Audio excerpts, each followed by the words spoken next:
In 1928, a guy called Napoleon Hill wrote a book called The Law of Success in 16 Lessons. 1928. Okay, that's almost a century ago. Almost 100 years ago, not really, but almost 100 years ago. In the book, The Law of Success, in 16 lessons, he outlines 16 lessons of information and knowledge that he's gathered from studying what he deems successful people.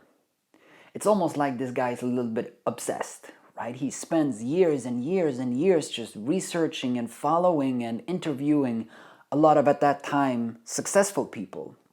You might know of Napoleon Hill. I think probably in popular media he's most famous for the book Think and Grow Rich. I haven't read this book, but for sure after this I will definitely read it. This is, though, his first book, right? And Napoleon Hill is generally considered one of the first authors in the category of self-development or personal success development. So he's like one of the forefathers. And I can see why, right? This is a splendid book. So what I thought we'd do is that I would like to go through these 16 lessons very quickly and just outline sort of the key takeaways, okay, one by one. Let me just say that, first of all, I mean, this is a very long book, okay? So like, I read this or listened to this as an audiobook, and it was more than 24 hours long, right? Like for a non-fiction book, that's a very long book, right? I'll remind you in the end, but I mean, still, like, I would, even though I will go through sort of what I think are the core messages of all of these lessons, I still highly advise you to read this book, okay? I can only possibly give you, like, snippets from this book. So let me quickly go through, to give you like a table of contents, let me just quickly give you the 16 lessons. So the 16 lessons are: 1, the mastermind; 2, a definite chief aim; 3, self-confidence; 4, the habit of saving; 5, initiative and leadership; 6, imagination; 7, enthusiasm; 8, self-control; 9, the habit of doing more than paid for; 10, a pleasing personality; 11, accurate thought; 12, concentration; 13, cooperation; 14, failure; 15, tolerance; and 16, the golden rule. So before we get into them, let me just quickly give you this one quote. "Never in the history of the world has there been such abundant opportunity as there is now for the person who is willing to serve before trying to collect." But let's now get into the 16 laws. So the first one is the mastermind. Honestly, this serves more as an introduction to all of the other chapters, so I'll skip over this. But with the concept of the mastermind, he refers to the idea of how the whole is greater than the sum of its parts, okay? But referring to an organization and a cooperation of people. But we'll get back to this later. The second law, a definite chief aim. Essentially, this is about knowing where you're going, right? A lot of contemporary motivational speakers or personal development coaches usually remind you of this. To be honest, most of the things from this book you'll be familiar with. Like, to be completely honest, there's very few things in this book that you go like, oh my goodness, I've never thought about this before. Like, a lot of this stuff actually makes perfect sense. It's completely natural. But it's very good to have somebody telling you them and to sort of realize that this guy has spent years and years of researching, and he comes back to these simple fundamentals. And the difference between those who achieve success and those who don't achieve success is that the ones who achieve success actually do these things that we are talking about. The rest just know them, right? And that's the main difference. So, a definite chief aim is essentially about knowing where you're going. Let me give you this quote. He says this: "If a steamship lost its rudder," steamship, you have to remember this is the 1928, right? So a steamship. So If a steamship lost its rudder in mid-ocean and began circling around, it would soon exhaust its fuel without reaching shore, despite the fact that it would use up enough energy to carry it to shore and back several times. The man who labors without a definite purpose, that is backed up by a definite plan for its attainment, resembles the ship that has lost its rudder. Hard labor and good intentions are not sufficient to carry a man through success. For how may a man be sure that he has attained success unless he has established in his mind some definite object that he wishes? Object here doesn't, of course, mean physical object necessarily. It means, where do you want to go? So are you a ship just sailing wherever the ocean takes you, or are you a ship with some destination, with some goal? Are you a ship with direction? Or are you a ship that just sort of circles around? Have you lost your rudder? Do you have a rudder? Did you ever have a rudder?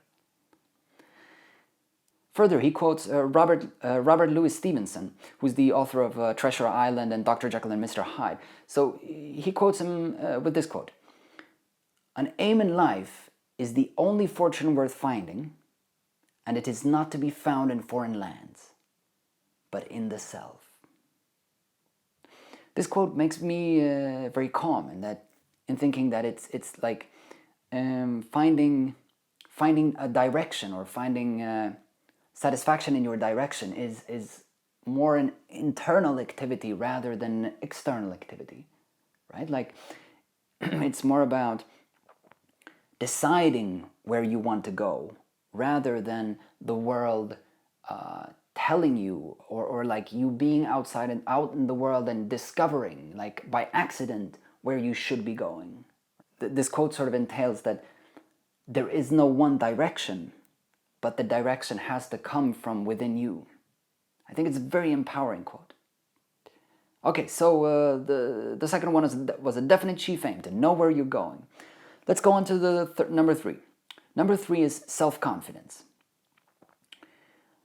A lot of people list out different lists of fears and say that all of these are the basic human fears, and I guess these are all in conflict. But anyways, from Napoleon Hill's perspective, the 6 basic fears of humans are 1. The fear of poverty, the fear of old age, the fear of criticism, the fear of loss of love of someone, the fear of ill health, and the fear of death.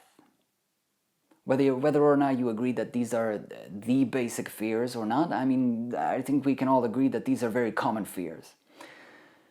I'm not going to give you all the strategies, but he gives a bunch of strategies for how to deal with these, and especially he talks a lot about heredity, about the difference between social heredity and physical heredity, like the difference between what's born into us and what we acquire as we grow up, right?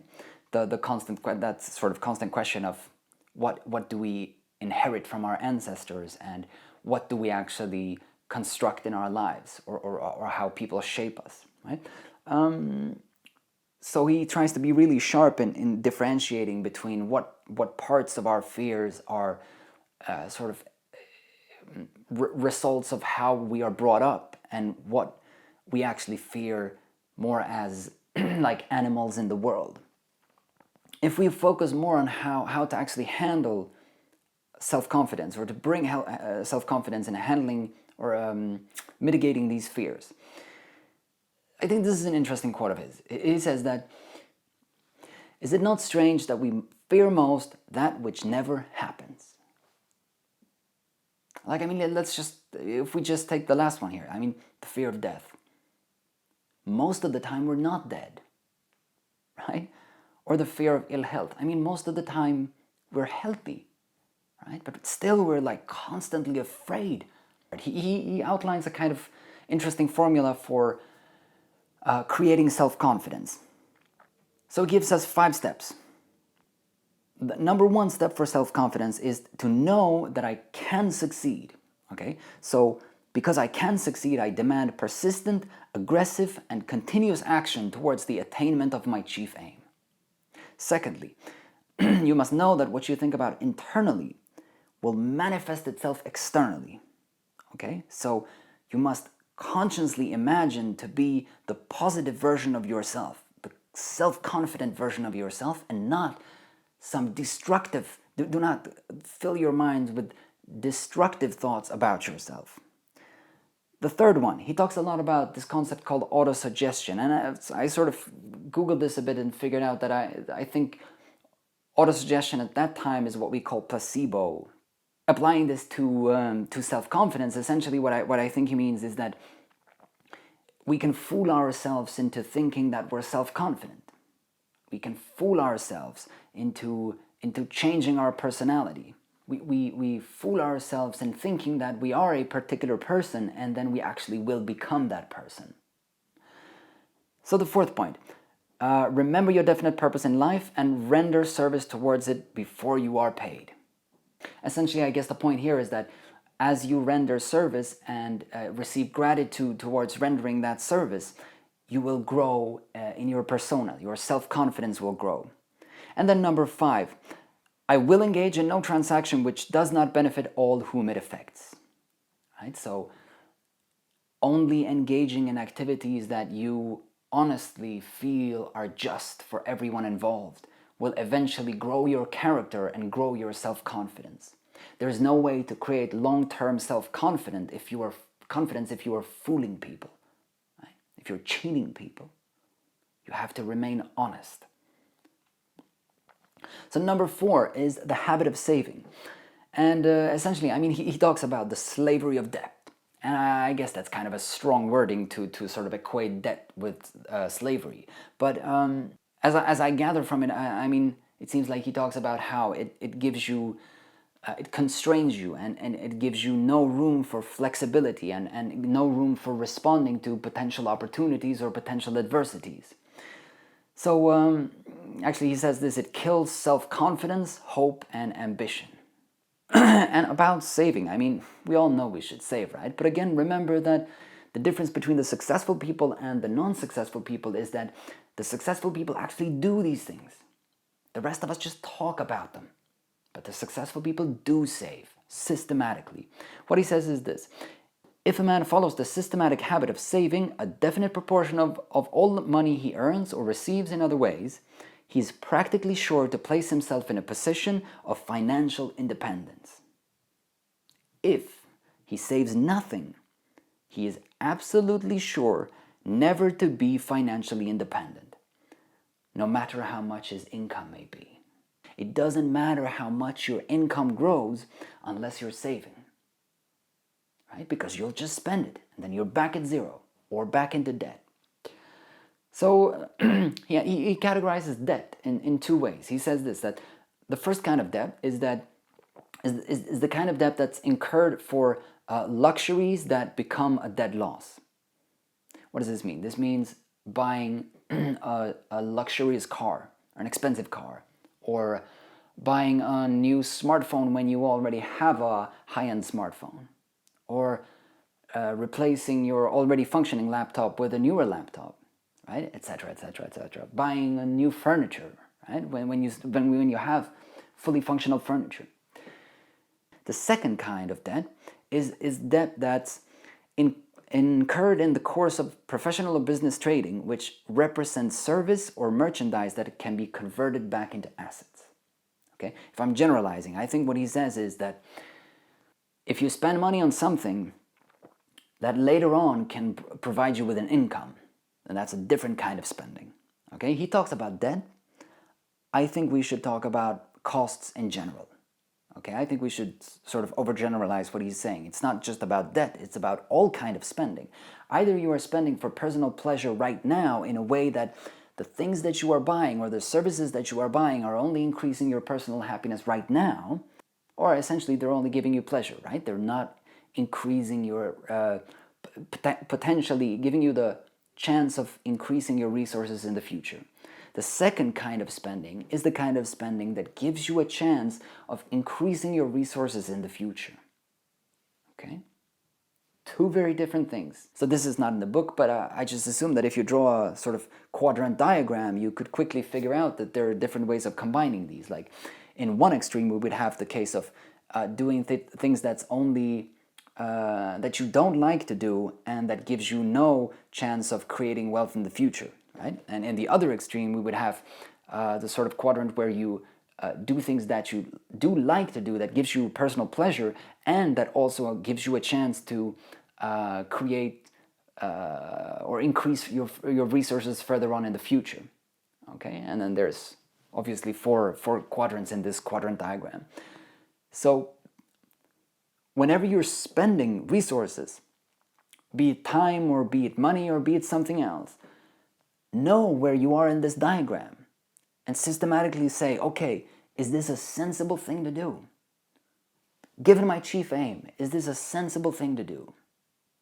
Okay, so number 5, initiative and leadership.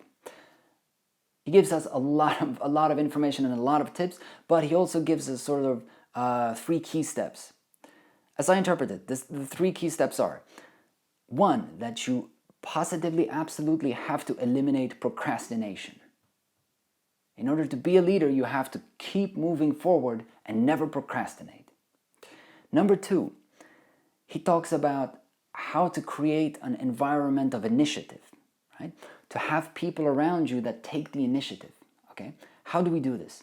He says the only way to do this is to talk initiative, to think initiative, to eat initiative, to sleep initiative, and to practice initiative, right? And he says that you can't sell something before you've sold it to yourself. So before you sell others on initiative, you need to breathe and live and talk and act initiative yourself. Okay? And by doing this, this is how we manifest, this is how we create initiative. Right? There's no process for creating initiative. The process for creating initiative is to start doing it. Right? And then it'll sort of rub off on people around you. And this is how you create the environment of initiative. Third point, you must know the intent of your leadership. He says there's 2 kinds of leadership. The one that's based on personal power, in the search of power. And on the other hand, there's the search for other things such as justice or such as truth. Let's say more noble interests, right? He says there is a very clear distinction here. There is no way to be a leader if you're only in it for the personal power. If you're only in it for the personal power, you're perhaps a commander, you're a dictator, a forcer, right? To really be a leader, you have to know your values. You have to know why you are pursuing the thing you are pursuing, why you are attempting to lead people towards the direction that you're leading them, in the direction that you're leading them. Okay, that's just some of the few things from the initiative and leadership part of the book. There's obviously a massive amount of stuff on that still. So, number 6, imagination. So, I won't dwell on this subject, but he emphasizes the importance of imagination. You can think of it in terms of entrepreneurship. Imagination is absolutely essential for entrepreneurship. And for this, I highly recommend you to absolutely read this chapter, because he has a bunch of interesting stories about how people turned adversity into opportunity, right? And how it's really so easy to think outside the box. So here's just one quick example of a story he tells. He tells a story of a guy who buys 2 pieces of land in different locations in the same city. And he buys them at a very cheap price because the owner of these two pieces of land considers them to be unusable. One is in a very steep hill, so you can't really do anything to it. And the other is at too low of a level, I guess like below sea level perhaps. But essentially water comes crashing in once a day and fills the land with water. So you can't use that land to build houses or something like this. So what does he do? He buys both pieces of land, reshapes the steep, the hilly land. He explodes that into a lot of dirt, and then moves that dirt to the other piece of land, and then in effect raises that land so that you can actually build houses on that. So he levels out the steep land and raises up the too low land. Right?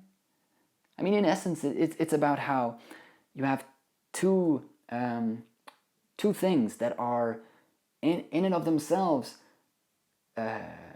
not enough to create an opportunity. Or I mean, there's no opportunity in location A and there's no opportunity in location B. But when you reshape location A and take something from that and put it into location B, you turn both of them into great opportunities. This is imagination, and seriously, you have to read this chapter to get all of his stories about things that, interesting things that people have done to sort of, again, create opportunity from adversity. Fantastic. But remember that it's simple, okay? All you need is a bit of imagination and really think about it. Number 7 is enthusiasm. So it's obvious that Napoleon Hill is very concerned about being righteous towards your own heart, or like your values. He says this, that no man can afford to express through words or acts that which is not in harmony with his own belief. And if he does so, he must pay by the loss of his ability to influence others. Essentially, what is he saying? He's saying, if you do a thing that's opposing your values, that's not in harmony with your own beliefs, then you will pay with the loss of the ability to influence others. Then you will not be able to influence others. Okay, what does this have to do with enthusiasm? Hang on. So, here's the second one. He says this: it is only when I write with the fire of enthusiasm burning in my heart that my writing impresses others favorably. And it is only when I speak from a heart that is bursting with belief in my message that I can move my audience to accept that message. This is enthusiasm, but he grounds it in the heart. Right? He says you have to be, you have to speak from the heart, or you have to write from the heart, or act from the heart with enthusiasm, and then you will convince. Then you will achieve. I know it's hard to sort of artificially create enthusiasm in yourself, and sometimes you just feel overwhelmed with all of this sort of junk in your life that you don't want to handle. So he outlines seven sort of occasions where we are usually enthusiastic. Think about these and think about how you can increase the opportunity of you finding yourself in these positions or in these situations, right? Because if you can force yourself to find yourself in these situations, you're more likely to manifest enthusiasm within yourself. So number 1 is occupation and work which one loves best, right? Doing what you love, that makes us enthusiastic. Number 2, environment where one comes in contact with others who are enthusiastic and optimistic, right? Enthusiasm rubs off. If you know somebody who's enthusiastic, hang out with them, right? Let it rub off, right? Try not to be all stubborn and bitter, and just try to sort of embrace that enthusiasm. Number 3, financial success, okay? Do fight for it. Financial success tends to bring us enthusiasm. Number 4, complete mastery and application in one's daily work of the 15 laws of success. I mean, yeah, this is a bit funny. He's at least he's very confident about his own work, right? So he says enthusiasm usually comes from complete mastery and application of his book. But okay, moving on. Number 5, good health. This one you can control completely, right? Exercise, eat well, have good health, and know that you have good health, and enthusiasm will sort of spur out of you, blur out of you, or boom out of you, bloom out of you. Number 6, knowledge that one has served others in some helpful manner. Again, acting in accordance with your heart. Right? When you serve others and you know that you've served others, we usually feel enthusiastic about it. Very easy to do on your own. Very easy to manifest. Number 7, good clothes appropriate to the needs of one's occupation. Right? This doesn't necessarily mean that you have to overdress, right? But you have to know that you are splendidly dressed within your occupation. This tends to give us an enthusiasm, right? We tend to sort of feel that, I really fit in this place. Moving on to number 8, self-control. So check out this quote. No man achieves great success who is unwilling to make personal sacrifices. Super rough, right? We have to sacrifice something in order to achieve success. So what does this have to do with self-control? Okay, let me give you this example. Think of the internet and think of argumenting on the internet. Sometimes, you obviously know that people say mad things on the internet, and sometimes we just have to swallow our pride and say that, okay, I will not engage in this conflict. I will sort of give up my right to be right in order to not engage in this conflict. Right? Somebody's going mad or trolling or something like this, and you just you ignore engaging in that conversation because you know it's just going to take a lot of energy from you. Doing that is to exercise self-control. Doing that is to say that it's okay. I can control my emotions, to not let your emotions cloud your judgment. Let me give you these 4 quick definitions of self-control from Napoleon Hill. He says, a person with well-developed self-control will not permit himself to be influenced by the cynic or the pessimist, nor will he allow another person to think for him. This is self-control. You are not giving up. You're not allowing somebody else to control your thoughts. You have self-control. The second definition, he's saying that a person with self-control will stimulate his imagination and his enthusiasm until they have produced action, but then he will not let that control him. Right? So once you engage in enthusiasm, and you until the point that you find yourself in action. But when you're in action, you have enough self-control to stop the action. Okay? You are never controlled by your physical self. Okay? You are always able to stop and to change directions at your will. So thirdly, a person with self-control will never slander or seek revenge. Think again about the conflicts. It's just not worth it. Right? Exercise self-control. Don't let your emotions control you. Fourth, he says this, a person with self-control will not hate those who do not agree with him. Instead, he will endeavor to understand the reason for the disagreement and profit by it. See, that's a very different thing, right?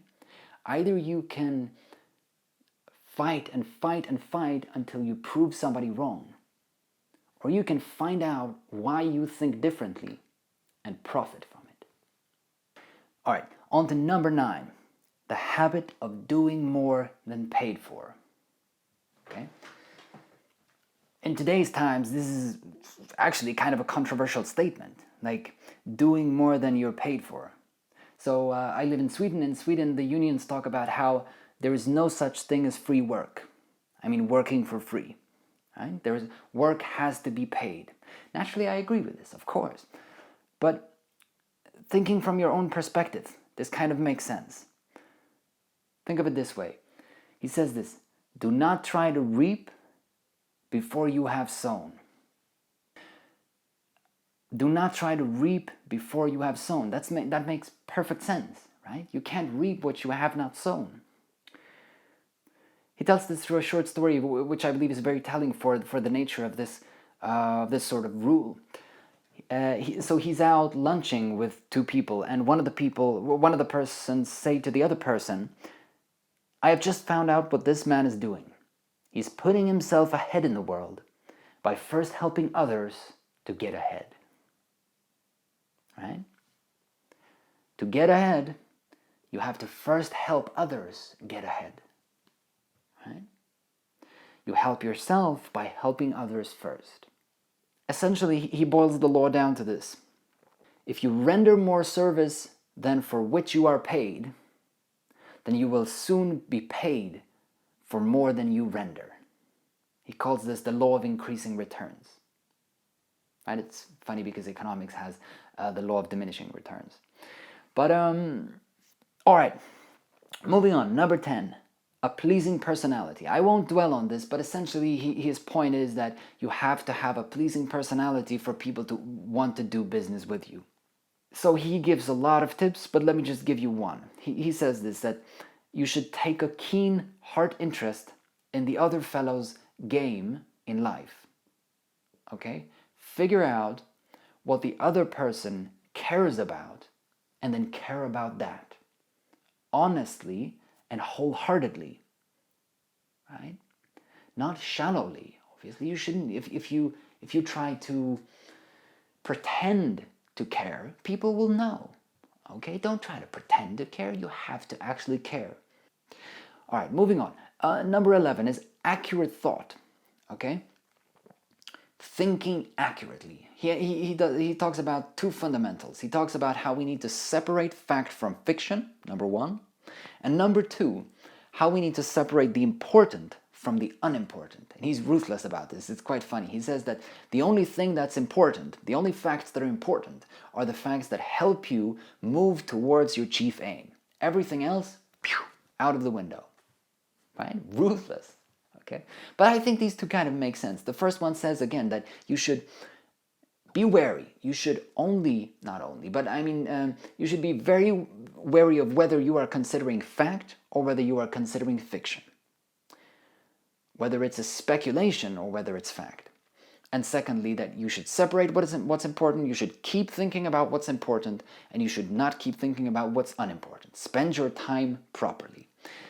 It's funny how this is written in 1928, and this is, like almost 100 years later, you would think that, we wouldn't have to remind people to think accurately, to think, let's say, quasi-scientifically or semi-scientifically, right?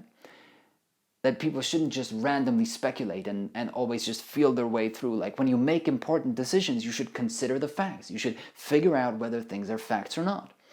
And let's just say, like, to consider the empirical evidence, for example, right? To consider the theoretical framework underpinning the assumption that you're making, right? Think about books like Freakonomics, for example, or Predictably Irrational, or Naked Statistics. These are all books that try to help us in increasing our critical thinking, in increasing our way or our methods for thinking rationally and thinking, again, like semi-scientifically. Okay? It's absolutely ridiculous how much stuff we're talking about that's just sort of wow woo woo. It's just nothing tangible, nothing real. It's just not based on anything sensible or anything logical. Okay, now I'm dwelling, but keep thinking accurately. Okay, and at least know, if you're not certain about something, at least know that you're not certain about it. Okay, moving on. Number 12, concentration. Concentration. Napoleon Hill essentially boils down the concept of concentration to the concept of habit. Okay? We need to create the habit of concentration. Why? Because he says this, men are the creatures of habit. Actually, I think he's citing other people, but men are the creatures of habit. Habit is a cable. We weave a thread of it each day, and it becomes, eventually, so strong that we cannot break it. So if we're enforcing a negative habit, it's going to be hard to break out of it. If we're enforcing a positive habit, it's going to be hard to break out of it. Now, I fully know it's super hard to stay concentrated, and for sure in today's modern environment where we have social media and all of these devices, and like we're always connected, we're always online, and somebody's calling and somebody's texting and somebody's emailing us and pinging us and etc. etc. So how do we maintain concentration? How do we maintain focus? How do we create this kind of habit? He gives us 5 steps for creating a new habit, or for manifesting a new habit, or enforcing a habit in yourself. He's saying this. Okay, number 1, use force and enthusiasm to embark on the new path. Okay, don't just wait for opportunity to happen. Force yourself into embarking on this new path. Number 2, keep your attention firmly focused on the new path. Forget the old ones. Firm focus. Okay? Don't worry about the old ones. You let them go. Before you let go of the old ones, you will never move and stick towards this new path. You have to be ruthless. You have to say, okay, I keep my attention firmly focused on this new path. Number 3, travel your new paths as often as possible. Visit them. Go into them. Endeavor into them. And what he says, it's very important. He says that make opportunities for doing so. Make opportunities for traveling these new paths as often as possible. Why? Because you shouldn't just wait for the luck or for the opportunity. You can't just leave it to chance that the opportunity will arise, that you will have the opportunity to embark on these new paths. You have to create the situations in where you will embark on this new path, these new paths. Okay? This is why we have planning and scheduling and things like this. Make sure you will end up in the situation where you will say, this is a perfect moment for me to embark on this new path. 4, resist the temptation of traveling the old paths. Resist the temptation. Every time you resist, you grow stronger. Every time you cave in, you grow weaker. Number 5, go without fear and without looking back. Choose according to your chief aim, and don't worry, do not constantly question yourself. If you choose your path according to your chief aim, then you can move with focus and with determination, and you don't have to always take a step back and question yourself and say, is this the good path? Is this the right path? You consciously made a decision. You chose a path, and now you have that path, and now you should move in that direction, right? At least move for some time, right? Make sure you enforce this path. And then a while later, you can take a step back and sort of say, okay, is this producing the results that I wanted to produce? Right? Don't just take one step and then reevaluate, and then take one step and reevaluate. You'll never get anywhere, right? You'll just keep questioning yourself. So go without fear and without looking back. This is about concentration, about maintaining concentration. Moving on. 13, cooperation. I'll be very quick on this about cooperation, but he spends a lot of the parts of the book talking about cooperation, about how we cannot succeed on our own, how we need each other to succeed. He has 2 main points. He talks about something he calls the mastermind. I mentioned this in the beginning. And he talks about something called infinite intelligence. Mastermind, as Napoleon Hill puts it, is about how the whole is greater than the sum of its parts. How together, when people in an organization sync their ideas and sync their minds, and have, I guess this is why we have things like the vision and the mission statement, right? If these are not just dusty documents in someone's drawer, but in situations where people actually have aligned visions and actually work consistently towards that vision or mission, then this is what Napoleon Hill refers to as the mastermind. This is when we create a mastermind. This is when the whole of our sort of efforts become so great that we have a mastermind. The decisions made and the action taken is much more fantastic than anyone could have done on our own. Any one of us. The second one is the concept he calls infinite intelligence. Let me just tell you something quickly about how he talks about these. He says this: the cooperation between the conscious and the subconscious mind forms a reasonable hypothesis of a man's ability to contact, communicate with, and draw upon infinite intelligence. The cooperation between the conscious and the subconscious mind.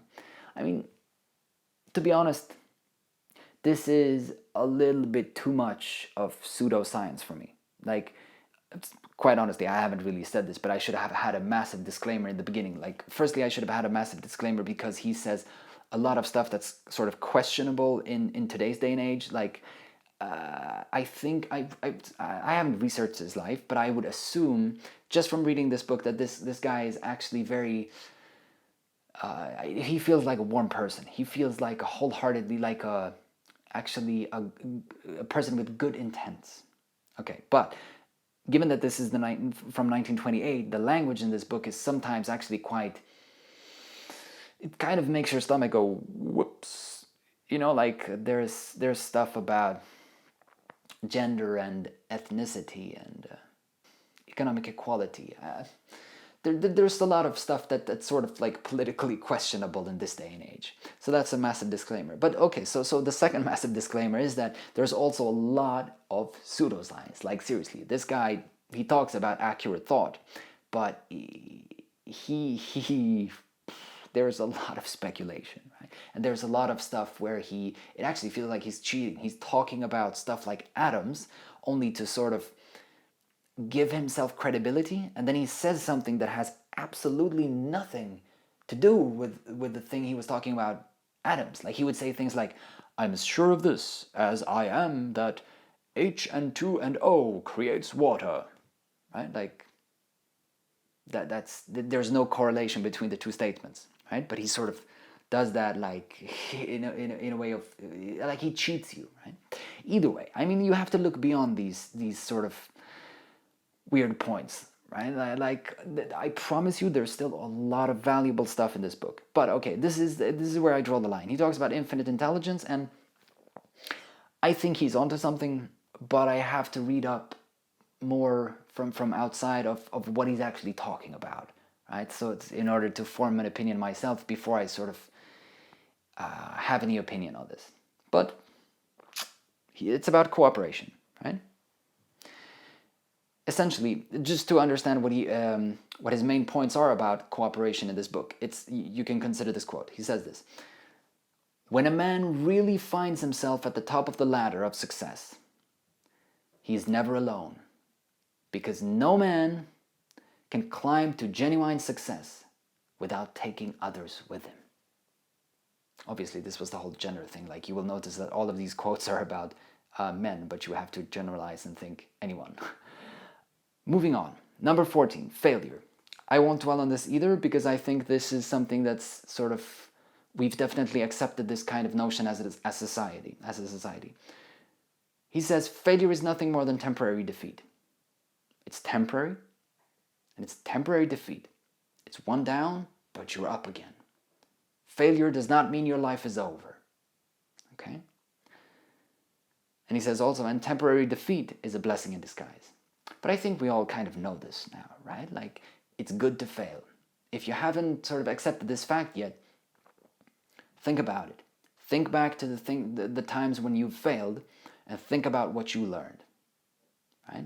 You will know that failure is good for you. Moving on. 15. Tolerance. Actually, I'll be very short on this one as well. But this is also when you can see that it really seems like he has very strong character and that he has a very good heart. He talks about how intolerance disintegrates and creates enemies, when actually what you want is cooperation. Right? What we should want is to lead, but lead with a positive aim, right? With honesty and with truth. Okay? So honestly, if nothing else, you for sure have to read this chapter. It's insane. This guy actually takes a lot of time detailing out a plan on how to end wars in the world, right? How to create peace globally. He has a scheme for how to create peace, okay? It's not bad, right? It takes massive effort. But so that's in the macro level, but if you think about it in the micro level, he says this: it takes but a second to administer a rebuke, but it may take a lifetime for the one who has been rebuked to forget it. So what does that mean? That means if you right a wrong, that takes very little effort from you. But for the person you do that for, right, he or she might remember that forever. That makes a world of a difference, to feel that somebody corrected undid a wrong for you. That's tolerance. Okay, last one, 16, the golden rule. The golden rule, I think we all know, right? The golden rule essentially is that you should do unto others as you would wish them to do unto you if your positions were reversed, right? Treat others as you would wish to be treated. So he claims to be iterating on this. He claims to say that he's talking about the real reason of why the golden rule is so important.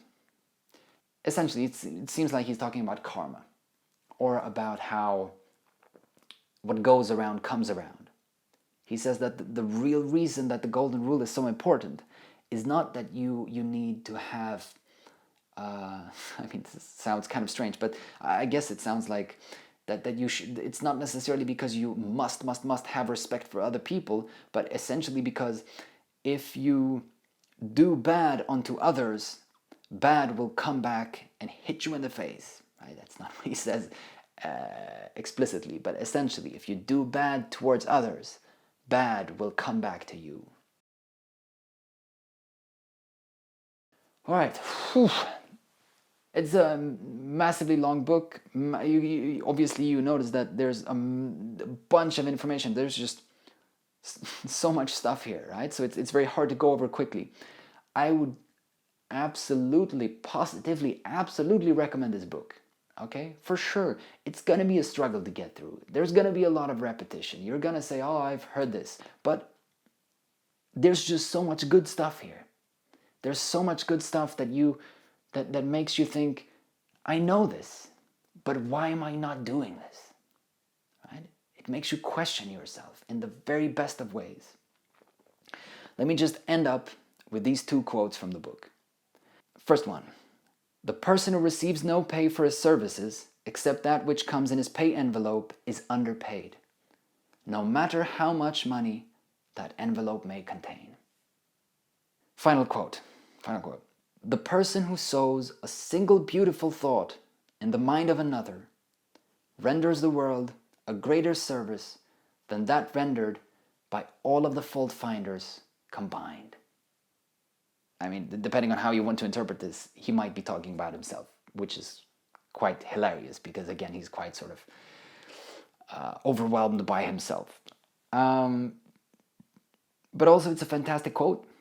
It makes me think that, or it makes me remind myself that it's better to stay on the creative side, on the constructive side, than on the destructive side.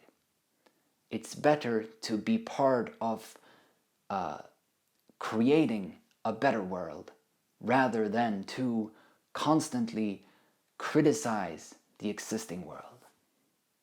Find solutions, not problems. All right, if you're looking for entrepreneurial advice, for sales advice, for life advice, for like survival advice, if you're looking for interesting one-liners, if you're looking for quotes from literature, if you're looking for fantastic poetry, if you're looking for the history of famous people, if you're looking for the history of America around these times, or I don't know, like I could name a bunch of things. If you're looking for any of these things, this is a fantastic book. There's just so much in here. So The Law of Success by Napoleon Hill. Definitely go check it out.